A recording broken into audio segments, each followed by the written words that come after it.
2, 1. I like that. Woo! I bought a Hellcat engine out of a 2021 Dodge Challenger Hellcat Red Eye that burned in a car fire. And while that meant I got a steep discount, there were several challenges that came with an engine that's been put into the oven until golden brown. Not to mention the risk around buying an untested engine online. I was told that all the fluids look good upon draining and given the results of a compression test on each cylinder. And if you want to know the costs to get this engine up and running, be sure to subscribe because I'll be dropping that video shortly. Now let's see if it turns over. Now I wouldn't have bought this engine if it didn't, so I know it should. Oh yeah, it's tough. It's still got spark plugs. Oh yeah, it turns fine. With compression, I'm not mad. Supercharger turns easily too. My plan is to get this Hellcat engine working on a pallet first before I attempt to put it in my Jeep. This is to be sure I'm not putting a ton of money, time, and effort into swapping in a blown engine. So you can kind of consider this a part 1 of an engine swap. It's time to go pick up the valve covers.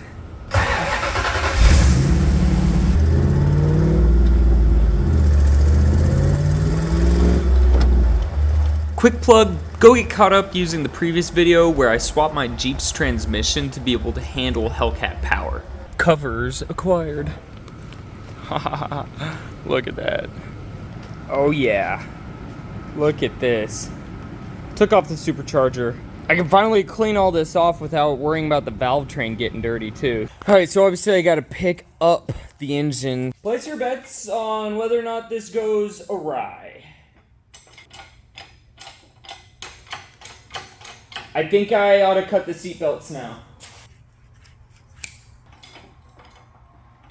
Oh yeah. It's fully airborne. Oh, that thing, a little heavy. Look at those beautiful exhausts. I didn't show all of that, but it took a long time.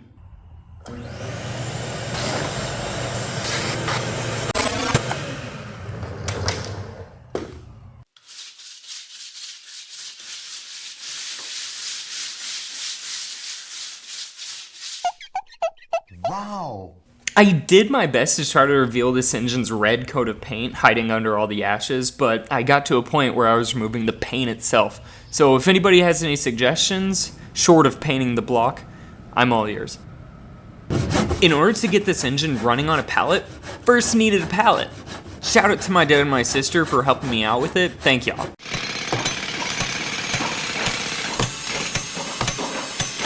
Alright, my dad thinks he can beat me with a handsaw while I'm using the circular saw. So we got 2 pieces of wood marked that we'll be using on the stand. We're gonna say 3, 2, 1, go. And go. 3, 2, 1, go! Wait. What do you mean, wait?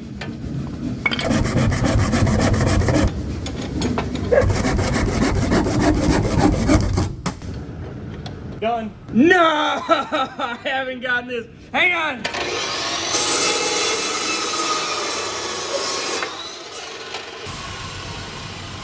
Alright. Alright, that was pretty quick. What? Hang on. Real straight. That's okay. Now that the pallet was done, I began fabricating the engine mounts, which I attached to 4x4s.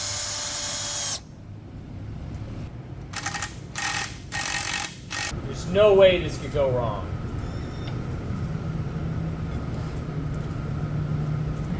Touchdown on one side, touchdown on the other. With the engine still suspended using the hoist, I reinforced the stand using 2x4s. It's finally time to put this conglomerate of 2x4s to the test.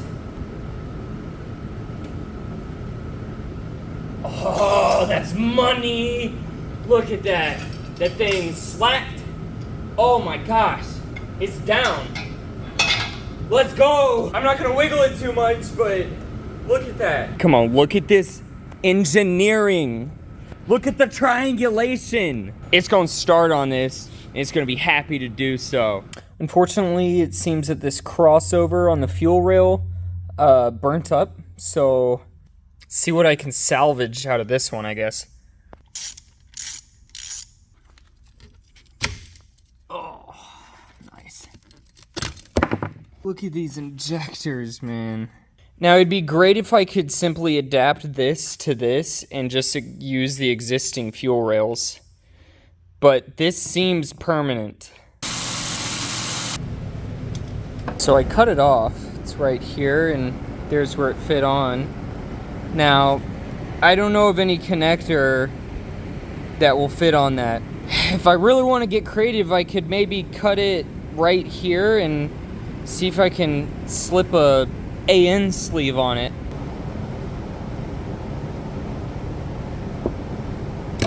Ah, finally. See if it's gonna want to fit. And it is.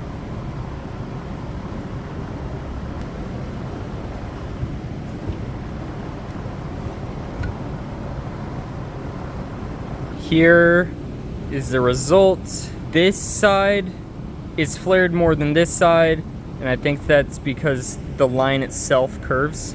So I tightened it down, and inspecting the mating line, I'll call it, it is not uniform, but it does go all the way across. So I think we have a decent chance at getting a good seal on this. So now I'd like to install these on here and then hook up this line to one of my lines on my Jeep. So I should be able to test this fitting. I cleaned it out. I've inserted the fuel injectors. I've removed the line from my Jeep and connected it here instead. We're at 80 pounds of fuel pressure and no leaks. I'm very happy with that. All right, I know it looks weird, but trust me. What I've done here is I've made a mapping using some schematics to change from my old throttle body connector to the new one. In theory, this should work just the same. Let's just hope it doesn't fry the Hellcat throttle body because it's expensive. That sounds like it worked.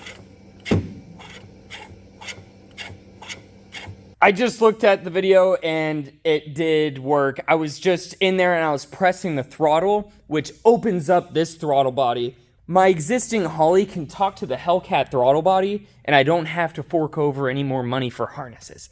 I'm running a Terminator X Max, and it's also said that the harness they supplied only worked for a Dominator, and I was really skeptical about that. So as long as you get your pins right, you can actually talk to the late model throttle body without any issues. And that's a big win. 13 millimeter. Now it comes right off. Or not. Oh, blue. This is my blue. It'll work. Blue's bending a little bit, but getting the job done. Yes. Perfect. I will not be throwing this.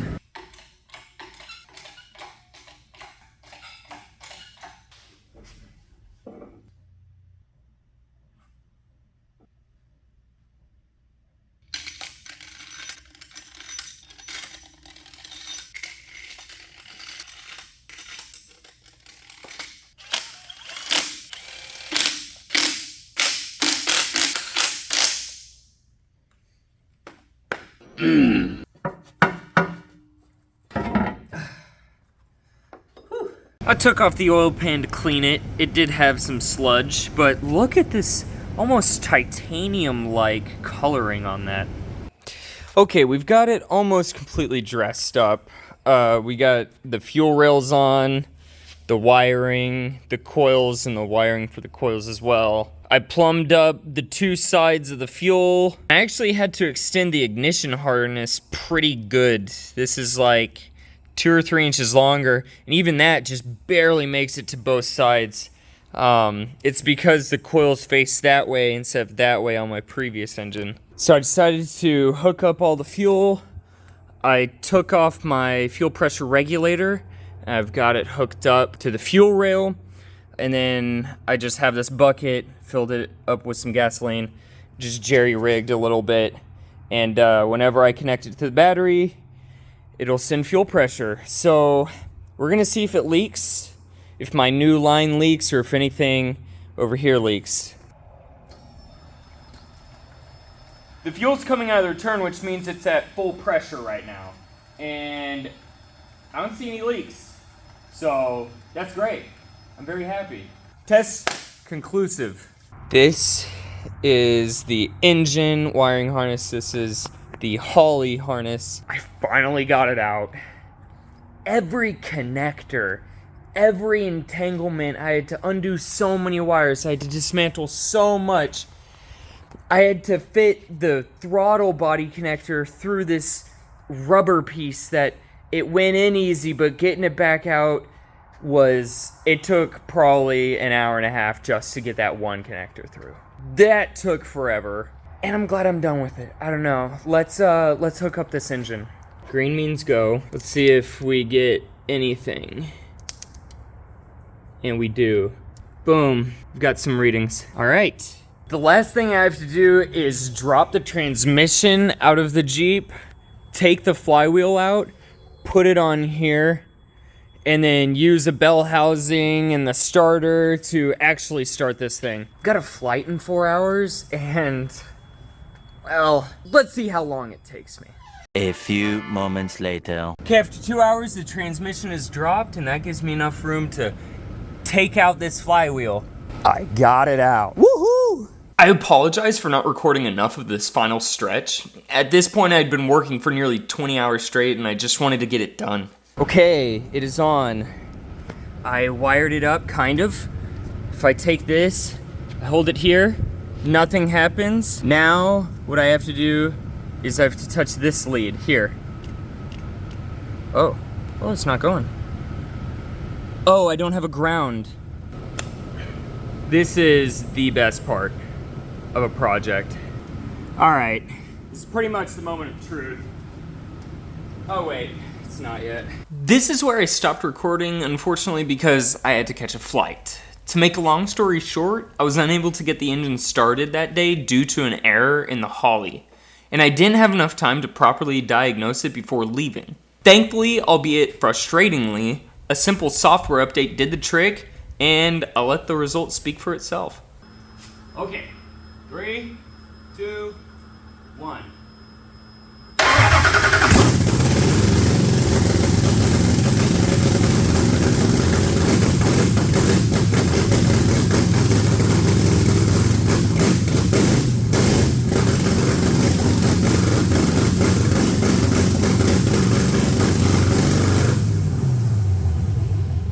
I like that. Woo! Oh. The engine successfully started on the first try. So what can we gather from this?